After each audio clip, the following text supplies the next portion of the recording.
नमस्कार दोस्तों। एक दिन की बात है, एक ऊंट और उसका बच्चा बात कर रहे थे। बात बात में ही ऊंट के बच्चे ने उससे पूछा, पिताजी बहुत दिनों से कुछ बातें सोच रहा हूँ, क्या मैं आपसे उनके बारे में पूछ सकता हूँ? तो ऊंट बोला, हाँ हाँ बेटा, ज़रूर पूछो, मुझसे बन पड़ेगा तो मैं ज़रूर जवाब दूंगा। तो बच्चे ने पूछा, हम ऊँटों के पीठ पर कुबड़ क्यों होता है पिताजी?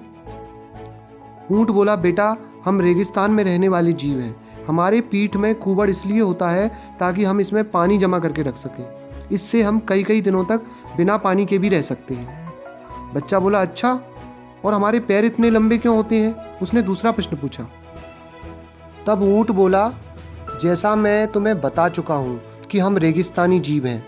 यहाँ की भूमि रेतीली होती है और हमें इस रेतीली भूमि में चलना पड़ता है।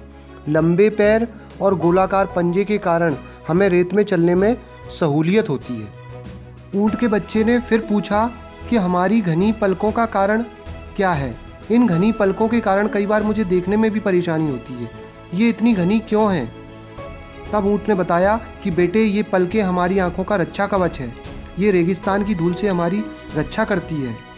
तो बच्चे ने कहा, अब मैं समझ गया कि हमारी ऊंट में कुबड़ पानी जमा कर रखने के लिए होता है, लंबे पैर और गोलाकार पंजे रेतीली भूमि पर आसानी से चलने के लिए, और घनी पलकें धूल से आंखों की रक्षा करने के लिए होती हैं।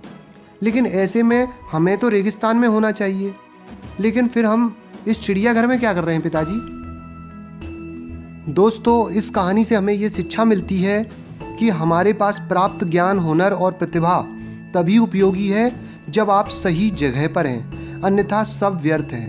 कई लोग प्रतिभावान होते हुए भी जीवन में सफल नहीं हो पाते क्योंकि वे सही जगह पर अपनी प्रतिभा का इस्तेमाल नहीं करते। अपनी प्रतिभा को व्यर्थ नहीं जाने देना चाहिए। धन्यवाद दोस्तों।